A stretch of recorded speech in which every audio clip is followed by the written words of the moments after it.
Welcome to the Salt Strong Podcast, disrupting fishing entertainment as you know it. Prepare to laugh. Prepare to get to know fishing legends in a whole new and unfiltered way. And on occasion, you might even learn a thing or two about fishing. Here's your host, Joe Simons. Like diamonds. The story of the two flight attendants.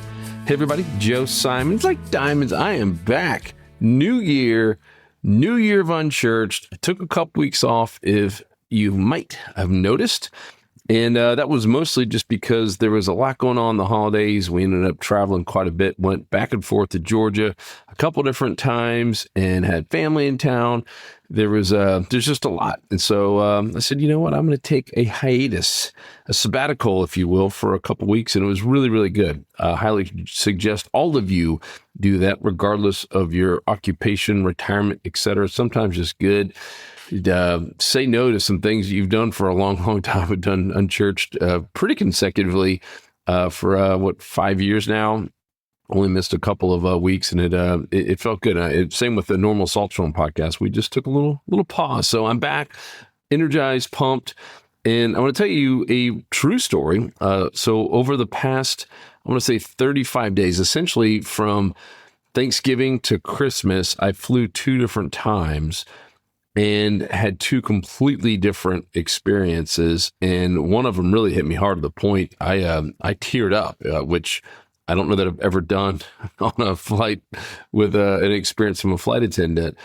Legitimately got me emotional, and a few other people as well. And I wrote down in my little notepad there, hey, this will be a really good Unchurched episode, an amazing Unchurched episode. And I wanted to save it until now to kind of kick off the year, because I believe it's going to be the same choice that all of us have to make in terms of what kind of person we're going to be and how we're going to show up, regardless if we are a flight attendant or a truck driver or a school teacher or CEO of a company or retired or stay-at-home mom, dad, whatever the heck it is. We all have a choice on how we're going to show up to work, to life, etc. And so I'm going to tell the story of the first flight attendant.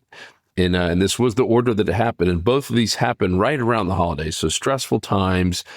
And the first person, I'm on the plane early because I have the priority seating because I do fly a decent amount. And so I get in there early, and you kind of get to, see all the people coming in. A lot of times I'll pull out a book, and I always try to get towards the front as well.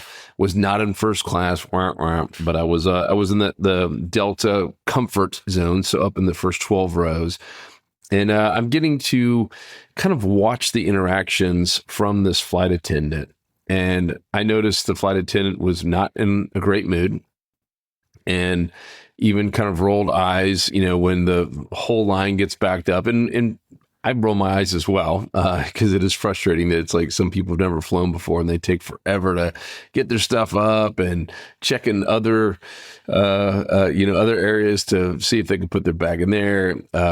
You could tell this flight attendant was very perturbed. And I ended up, kind of overhearing the flight attendant talking to the other one about the holidays and just how much they dread it. And I guess certain family coming in town. So you could tell this person had just let a lot of life's things, right? And it hadn't even happened yet. Like, this was prior to it even happen. And they were just kind of dreading and anxious about the holidays. And one even had just kind of said, hey, certain people remind them of people in their family. And you could almost sense this person just getting more flustered and angrier. And there was a couple of times during the flight where, someone would ask a question and you could just tell the person was not having fun.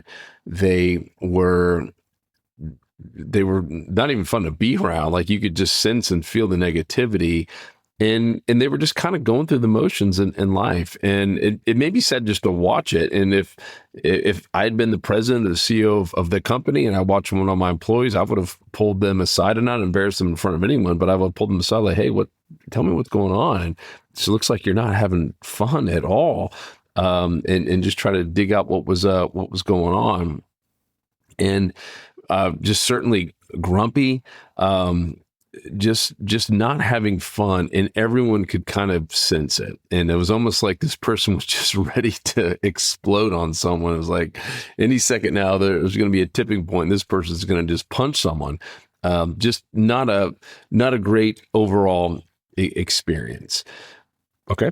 So I'll end it at that one. We obviously know that there is a problem there. Next flight, I get upgraded to first class. Woo woo! Yeah, for those of you who do fly a lot, I hadn't flown much in many years, and this year happened to be one I flew a lot. And I flew some pretty long distances that happened to be some pretty expensive flights. And for the first time ever for Delta, I got up to platinum by 10 miles, barely made it. So I got to platinum. Super, super pumped. And I got an upgrade. So I got the free upgrade to first class. So I'm sitting there front row.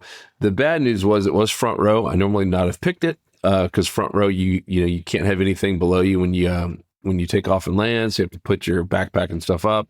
But all that being said, I can't complain, and you guys probably would have no sympathy more for me complaining about getting a free first class upgrade. So good news, I'm sitting right there in 1D. So I am sitting in the very front row on D. There's A, B on the left, and then C and D on the right.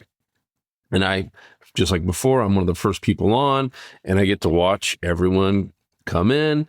I get to see how the flight attendants treat everyone. And this person, oh my goodness, was the most jovial, happiest flight attendant I have ever been around. I'm talking giving compliments to people. She was going out of her way to literally tell, oh my gosh, I love that blouse. Oh, those shoes. Whoa, where did you get those? She's having conversations with people.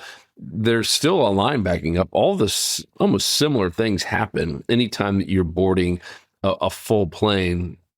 You always have the same issues, and yet there was nothing that could bother this woman. She was just having a blast, and at one point the line did back up, so they're now up to they're standing next to us. We get that line; it's just literally not moving. And there's this family that a young boy, I'm going to say 5-ish, based on his size and everything, so around 5 or so years old. And so he's now right there, where that bathroom is before the cockpit.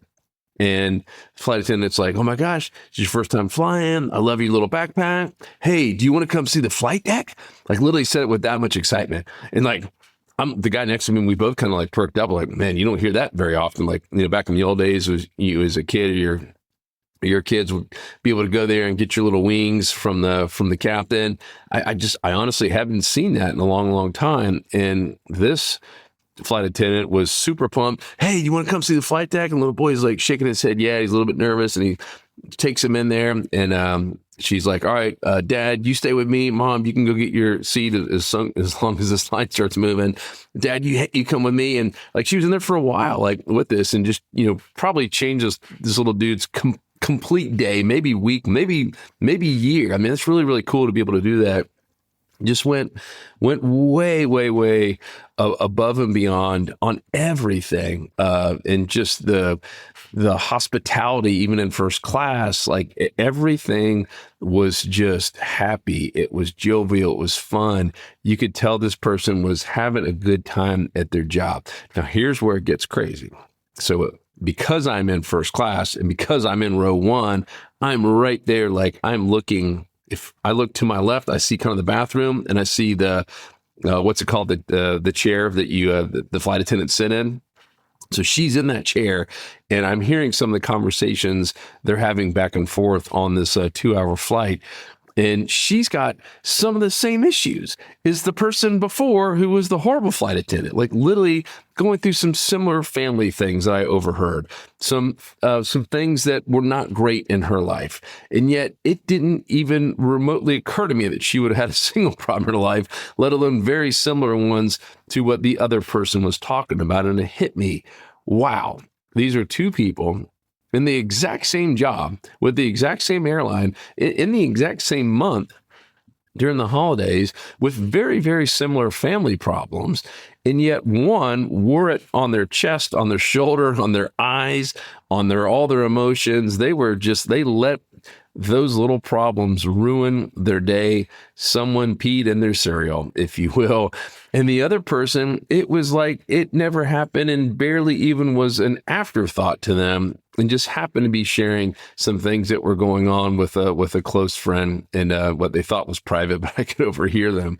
And I was like, wow, that's the same decision every single one of us gets to make this year in 2026, right? How are we going to show up? How are we going to show up to our families, to our work, to our churches, to, Bible school, to small groups, to, Kiwanis Club, whatever the heck you might be doing in life, to the boat ramp, whatever is going on in your life, we have a decision on how we're going to show up. And all too many times, I know I have let small things eat at me. And my biggest one, just being very, very transparent, is at the dinner table. So a lot of times I will have things that will happen during a day. It could be with an employee, or, something that goes wrong in the business that really bothers me, or someone taking advantage of us, or whatever it is. And it eats me up, where I'm now not the same with my own family. And they've even told me before, like, what's wrong, Dad? You're not talking, you're not yourself. And shame on me, right? So as I watch these two people deal with, similar underlying issues, yet completely different outlying issues in terms of how they handle their life and how they showed up, I was like, that's the person. I want to be like that second person. Like, she was a rock star.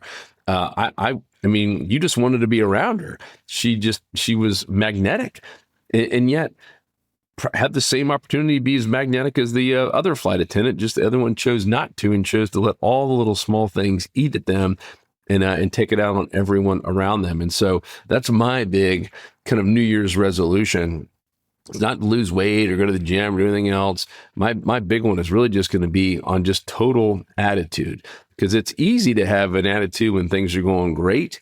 It's really, really tough to have that same attitude when you have something that's just bothering you, whether it be really big or really small. What those are. It's different for everyone, but there's little things that end up bugging me, especially when I feel like someone's like taking advantage of me, and I have a tough time letting that go sometimes. And those are the ones that everyone around me can kind of tell that I'm lost in thought. And here's what that does too, not just to your family. One, it kind of alienates them. Like, well, man, no one wants to talk to Dad, or he's mean, or he's, a little bit quicker to get to anger, or whatever it is. It kills your creativity. It kills your sleep. It kills your energy. It's just an absolute life killer. There's nothing good that happens from it. It kills your walk with God. It kills your ability to have clear thought and clear prayer, and clear communications. Anytime something is on your mind and kind of taking ownership and taking real estate in your head, if you will, it is an absolute life killer. It sucks the joy right out of you. So that really is my big challenge for myself this year. I hope it hits the right people. It's always my prayer before I hit record and do these Unchurched, is that it does hit the right person who might need to hear it as well. Maybe you're that person who has been showing up to work or to the family or wherever it is with just kind of a chip on your shoulder, and people can almost sense the anger. I know there's plenty of people out there. This flight attendant was not just one out of 3 billion. This is sadly a common thing, and it could even be simple as something that someone said to you on Facebook, or something you read in the news, that just eats you up, and all of a sudden you're now not the same. You're not the same person that God wanted you to be. You're not being the best version of yourself, and what a shame for that to happen.